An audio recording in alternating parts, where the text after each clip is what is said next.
All right, everybody. Hey, welcome into this edition of Back to the Bullpen. Look, we got to hit you with our intro, and then Mike and I are going to talk about the LCS going on right now. I'm looking to the bullpen to bring my lefty in. Keep the lead and make your team look pedestrian. It's in your wheelhouse, we'll swing for the fence. You know it's money around here, and I ain't talking expense. Strike one, heater low in the way, you can't hit it. Know you want to start a rally, but you better forget it. Strike two, off speed, same spot, your car looking. Get ready at the plate, this time you're not cooking. Strike three, swinging out of the zone. You ain't even touch it first. Tell me how they gonna drive you home. Walk it back, looking like we ain't cool then. The game's over, might as well put them back to the bullpen, oh yeah.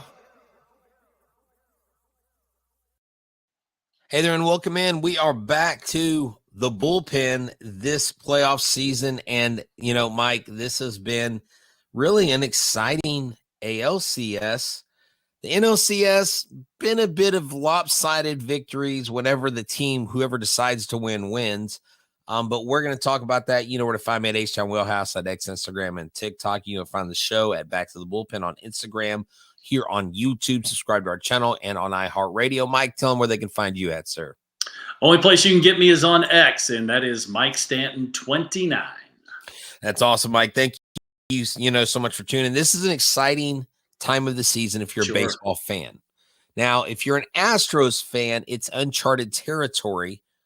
8 years running. I mean, this should have been the 8th year that the Astros won the ALCS, but it's not. You've got the Yankees taking on the Guardians, and the Guardians really took care of business against the Tigers. I didn't see the Tigers getting past them. And then the Yankees, for what it's worth, it seems like up until this season, every year they've gotten to the postseason, when they've exited or when they've been beaten, you've always could point to, well, yeah, they lacked this or they lacked that. There was always this one piece of the puzzle that seemed to be missing. But this year, it seems like everything's working out for the Yankees. Well, listen, they are a good baseball team. And let's start off with, you mentioned the Tigers. We've got to tip our cap to A.J. Hinch and the Tigers. They played very well. They gave the Astros more than they wanted. They just about gave the Guardians more than they wanted also, going 5 games and being in the game even there in the 5th game, in the decisive game. Now with the Yankees, it's a little different situation. Yankees were playing better.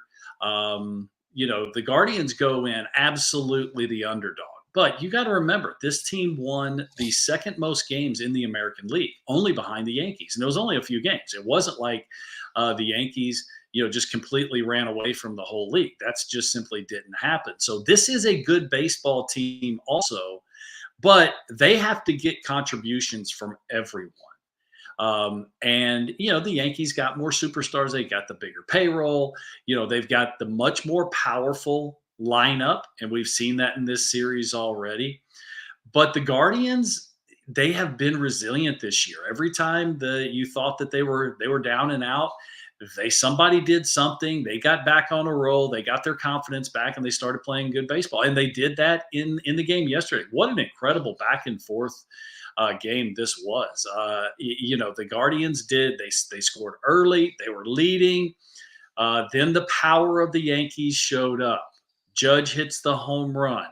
Back-to-back with Giancarlo Stanton. Now all of a sudden they're leading. Their closer goes in. Luke Weaver gives up a home run in the bottom of the 9th.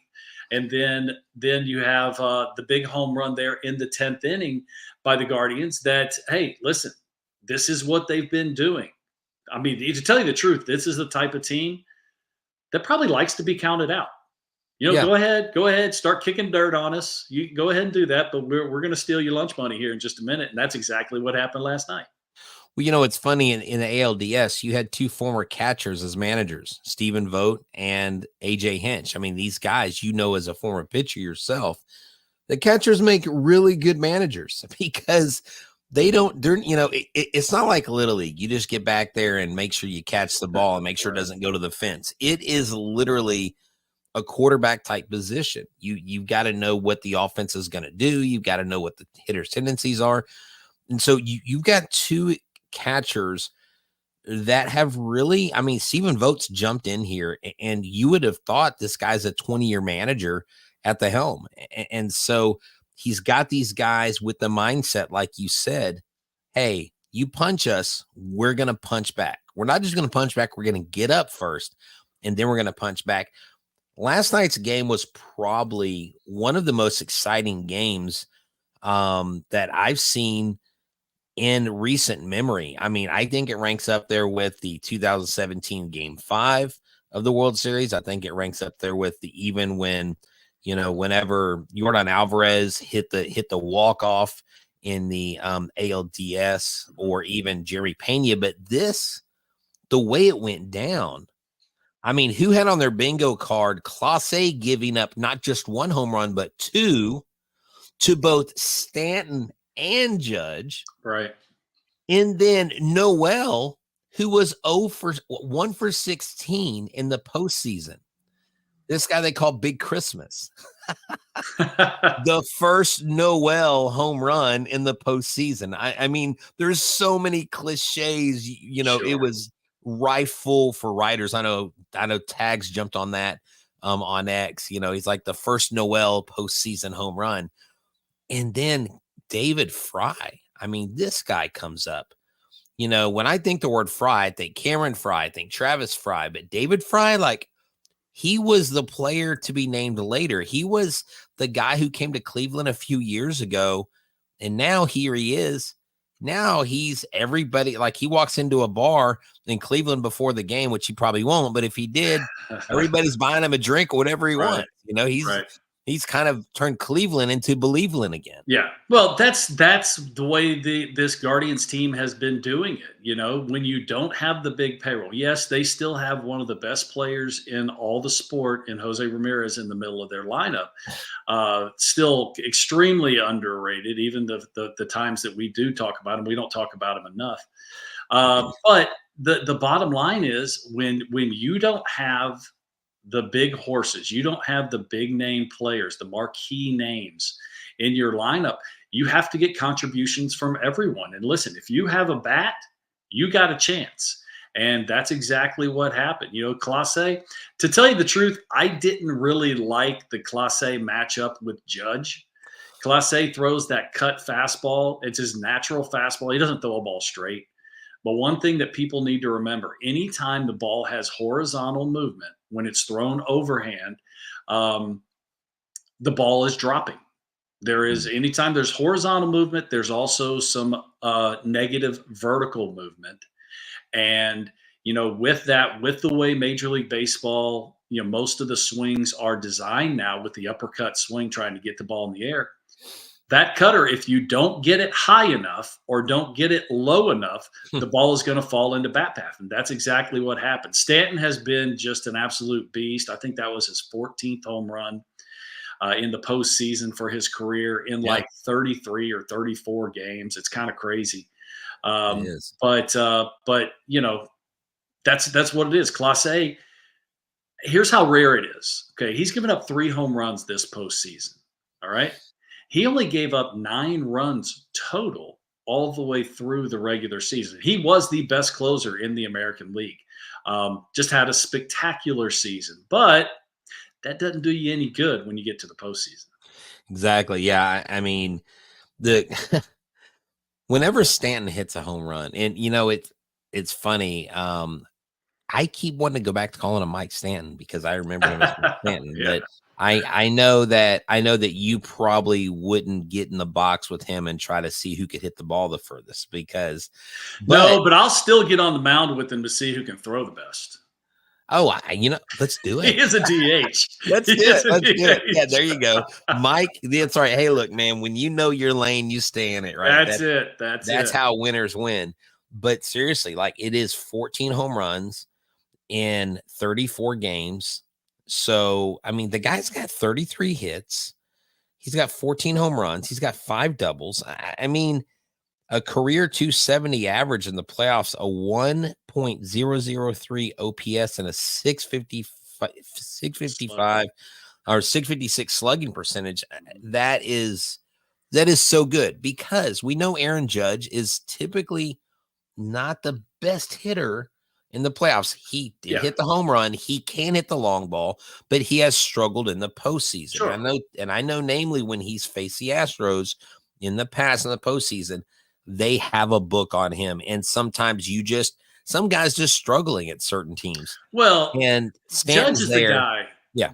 Judge is the guy in that lineup. Even with Giancarlo Stanton behind him, he's still the guy that you look at that has the Astros. He's going to be the American League MVP. Right. This is one of the most prolific home run hitters we've seen in maybe a generation. And so what does that mean? That means that's the dude you're not going to let beat you. That's the guy we're going to bear down against. If we walk him, we walk him. But we know that that Aaron Judge will swing and miss. Right. He's not up there trying to work a walk. He's letting it fly. He wants to drive the ball out of the ballpark. And you can exploit that as a pitcher as long as you don't make the mistakes.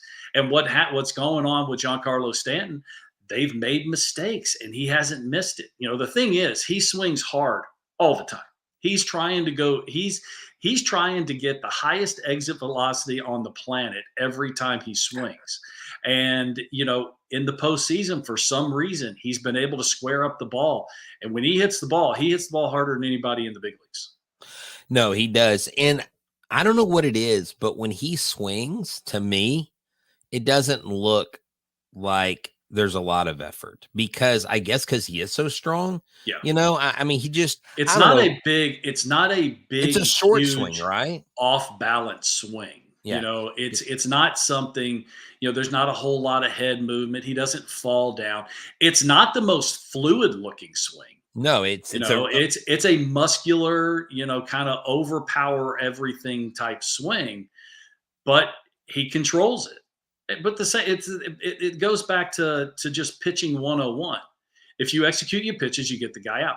If you don't, you have a chance of getting hit hard. And for some reason, Giancarlo Stanton in the postseason, when pitchers have made mistakes, he's hammered the ball out of the ballpark.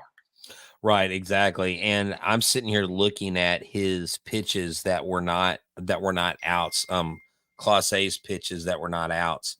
And he was basically serving it over the middle of the plate, like you said, because you always talk to me about if you have a ball that has movement, it's got to move up out of the zone or down out of the zone. Right. And when you make that mistake, what do major league hitters do?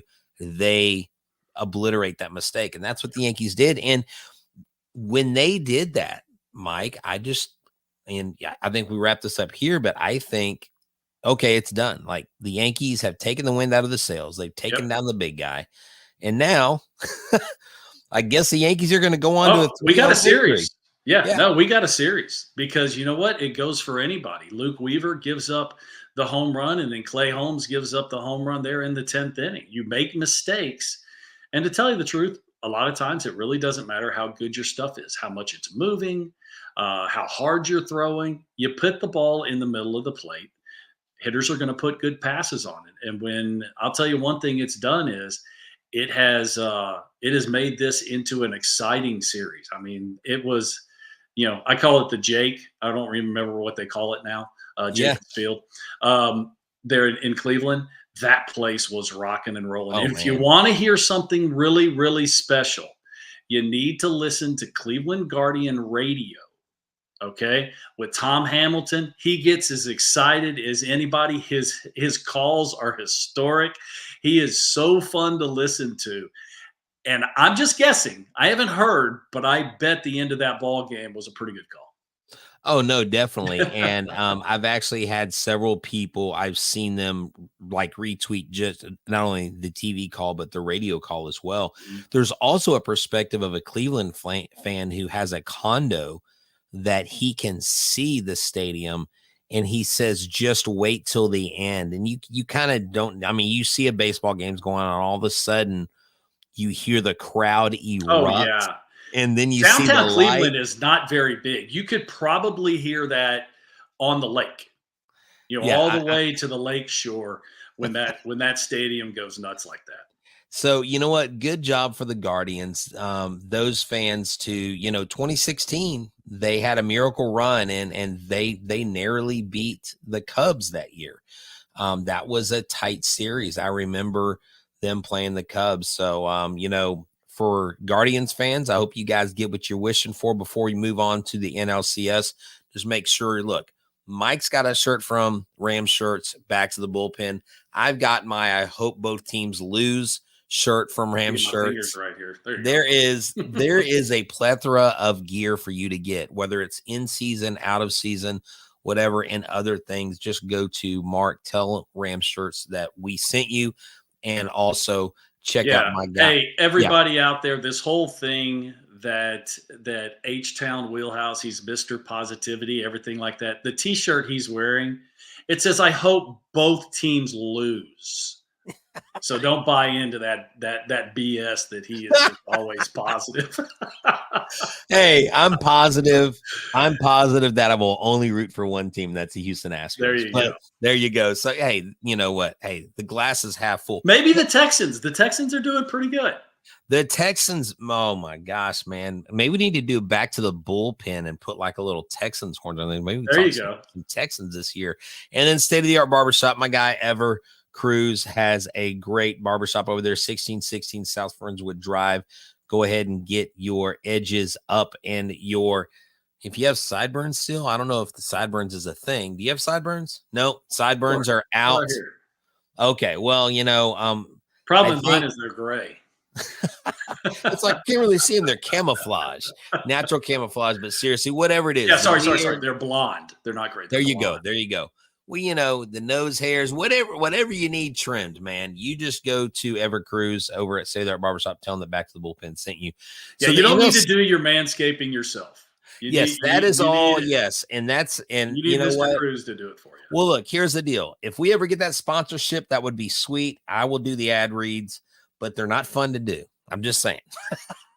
I've done them before. We're currently running one on the other show, and I'm using different words than what are suggested. But I digress. So the NLCS is kind of okay. As a fan of neither team, it's not really for me been a fun series because not yet. Not yet. Not yet. So it's been kind of a lopsided. Whoever wins, it's been a bit lopsided. I hear that if let's just say the Mets win tonight's game, then if you get to game 6, I believe it's going to be a bullpen game for the Dodgers. Right. And so is that why you're saying not yet? Well, because when you look at the Dodgers, what has their Achilles heel been? It's been starting pitching. Okay. I think what they got the last start for Walker, don't call me Ferris Bueller. He was outstanding, but the start before, he didn't have any swing and misses. He really struggled. So you didn't know what you were going to get. They ran him out there and he shoved against the Mets, So to me, the Mets have the upper hand in the starting pitching. We just haven't seen that yet. And I think that as we go deeper into both series, but as we go deeper into the National League Series, I think the Dodgers bullpen is going to get exposed. It's a good bullpen. I don't want to say that there's a bunch of knuckleheads down there, but there is, anybody, regardless of how good your stuff is, you can suffer from overexposure. When a pitcher throws a lot against the same team, against the same hitters, they've got a much better chance of squaring the ball up, getting a mistake, and capitalizing on it just simply because of the odds. Right. So I do think as this goes a little bit deeper, and I do think this goes at least 6 games, I think as this goes deeper, I think that rotation issue that the Dodgers have, I think is going to show up. I think the Mets have the upper hand in the rotation. Now, what we've seen is we also know that the Dodgers have a better offensive team, and that's what we've really seen. Yes, is they've been able, and it hasn't been just 1 or 2 guys. You score as many runs as the Dodgers have in the regular season. It's not just Shohei Ohtani at the top. It's all the other guys, and that's really who's been showing up. They've gotten contributions, especially in the 2 games that they've won, from the whole lineup. Well, you got Max Muncy. Look, Max Muncy's batting 7th What the heck? This guy had 12 straight plate appearances where he got on base. He tied a modern day record. I believe it was Reggie Jackson. I can't remember who was at the top, but he missed it by one. He struck out. Finally, Kike Hernandez has hit a couple huge home runs for them. Big postseason player. Yes. Kike has been a big postseason player. Freddie Freeman's playing on a lame limb right now. Freddie Freeman's basically still playing. Yeah. Yes. Still. I mean, you've got, look, Ohtani has 2 home runs this postseason. Mookie Betts has the 1 home run. They went back. I don't know if it was back to back, but Ohtani and Betts and Hernandez, those top 3, and then you got Freddie Freeman batting 4th. Offensively, this team has been doing well. Now, I want to get your take. I don't know how much you've paid attention to Yamamoto, but I know his last start, he went 4 1/3 innings. He did give up 2 runs and 4 hits, but he had 8 strikeouts. Mm-hmm. His previous 2 outings, he only had 3 strikeouts combined. This is, this isn't the World Baseball Classic. And no offense to him and the guys who did well there, but playoff baseball is a whole different level.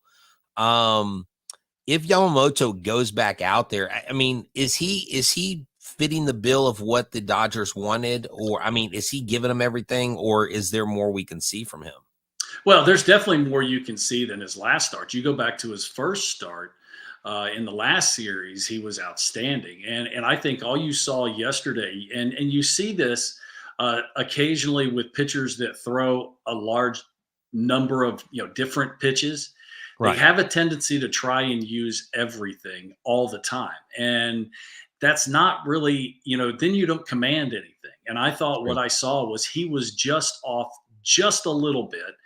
And he spent too much time, trying to pitch to the corners instead of getting ahead, and then you can expand. That's what we saw in the first start was you get ahead in the count. Then he's got great stuff, especially that filthy split finger fastball.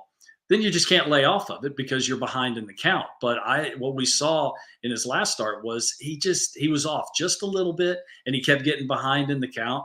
And then Mets hitters were able to capitalize. So it was one of those situations that, we talk about baseball being a game of inches. Sometimes it's a lot less than that. There were some pitches that he missed just off the plate that were balls that he wanted on the corner. But when hitters get to really key in on pitches when they're up in the count, whereas when they're behind in the count and they're fighting for the life of that at bat, then they have to expand. And that's where you get the strikeouts. Exactly. Because, right now the Mets have a guy that I think will get some recognition when it comes to the MVP vote. And Francisco he's going to get second. He's going to be unanimous second place. No, because the guy in the other dugout is going to be the first DH to ever win the MVP, and that's Shohei.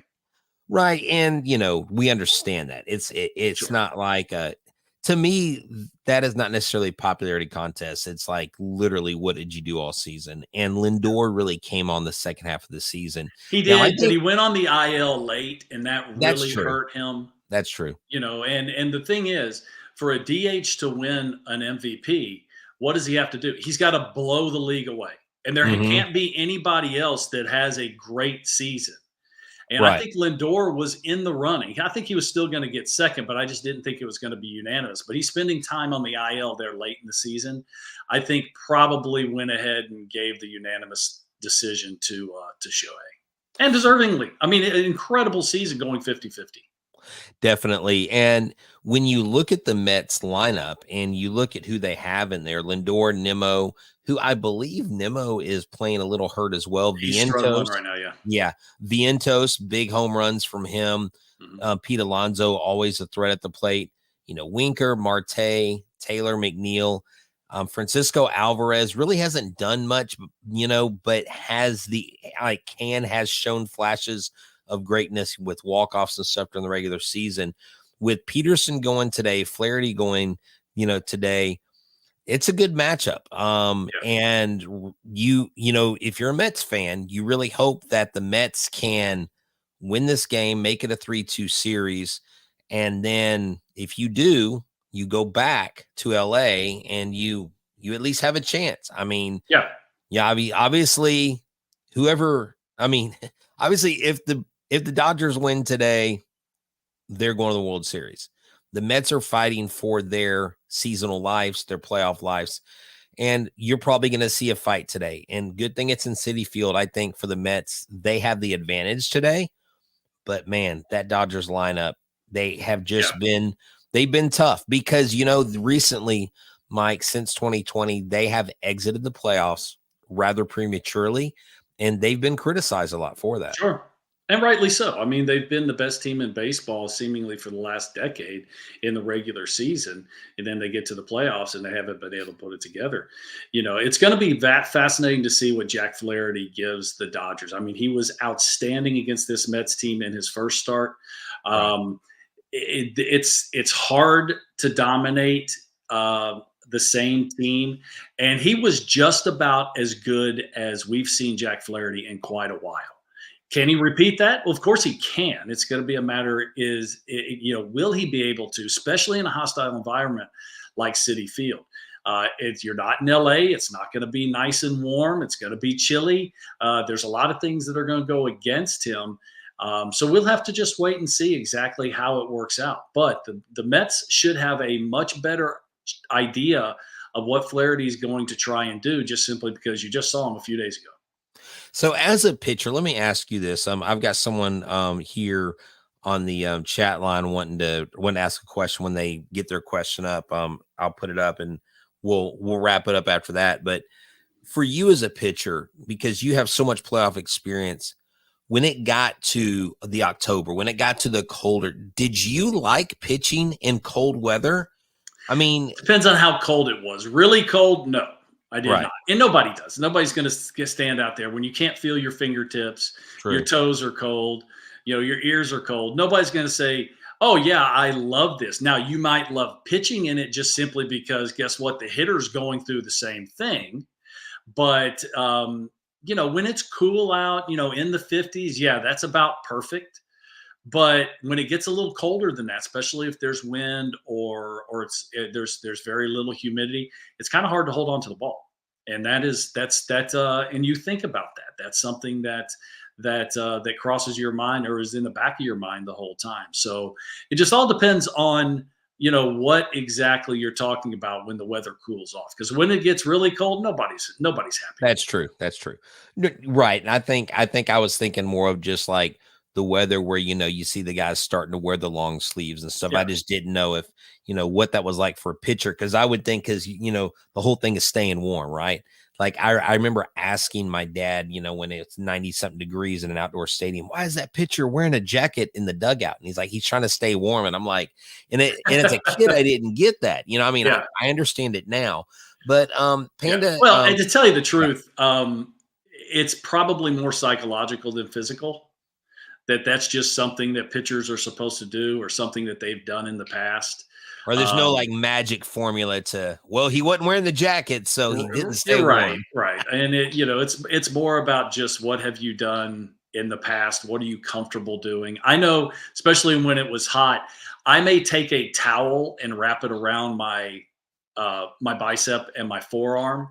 Mm-hmm. But I didn't usually, if I remember correctly, it's been a few years.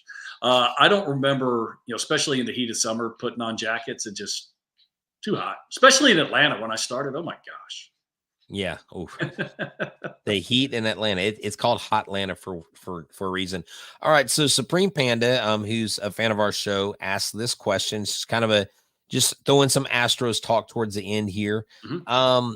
Do you think I'll ask you, Mike, do you think the Astros would sign or could sign Corbin Burnes in the offseason? There's always a could. I mean, there's always a chance, but we've already heard Dana Brown and Jim Crane say they're going to have to get a little creative with their payroll. Corbin Burnes had a great season. Yeah, I do not think that's going to be in the price range that the Astros are going to be willing to pay, especially if they got to figure out what to do. Now, they go after Bregman. They're not able to sign Breggy, which we all hope that's not the case. I mean, maybe you venture into that pool, but I just think that you're looking at one of the top 2 or 3 starting pitchers on the market. So it's going to come with a hefty price tag. Yeah, I see him going elsewhere. The Orioles are going to look a lot different next year because they're going to still have their young core, but they're probably losing Santander and they're probably losing Burnes. And so it'll be interesting to see. And that's why, and let's talk about this at some point. I think the Royals may have more staying power and more climbing power in the long run than the Orioles do. The Royals got a great farm system. They've got some good pieces. Their pitching is really good. So 2025. You also have to look at their division. That's true. Winning the American League East is always difficult because there's so many big market teams there. Is it the SEC of Major League Baseball? I think the SEC is the American League East. Oh, there you go. I see what you did. Nice. Well, hey, Mike, this has been a great show. We'll definitely have to get back on the horn. Let's do this once the World Series is set. Let's come back on and let's do like a little World Series preview. And then, we'll talk about the series throughout, and then we'll have some fun banter about the Astros and what we think they're going to be doing in the offseason. And hey, a quick announcement. NOCS Bregman is going to be a big brother. The Bregmans just announced that, the Bregmans just announced, Reagan and Alex announced that they're having another baby. And I believe they did like a little gender reveal. I saw all this blue powder on them. Right. So I'm assuming they're having a boy. But yeah. And was able to put the stem on the apple. That's right. That's right. And I don't know if you've seen the latest footage of him throwing baseballs to his son at Alex Box Stadium. But the he's a lefty and he's got pull side power. So nice. Maybe we're looking at a future Houston Astros draft pick with NOCS Bregman. Could be. So, hopefully the new little boy for the Bregmans will be growing up here in the Houston area. Yes. Good job.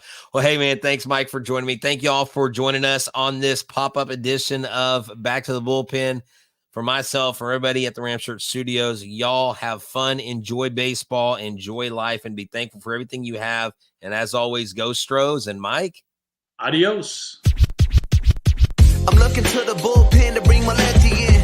Keep the lead and make your team look pedestrian. It's in your wheelhouse, we'll swing for the fence. You know it's money around here, and I ain't talking expense. Strike one, heat a low in the way you can't hit it. You know you wanna start a rally, but you better forget it. Strike two, off speed, same spot, your car looking. Get ready at the plate, this time you're not cooking. Strike three, swinging out of the zone. You ain't even touch it first. Tell me how they gonna drive you home. Walk it back, looking like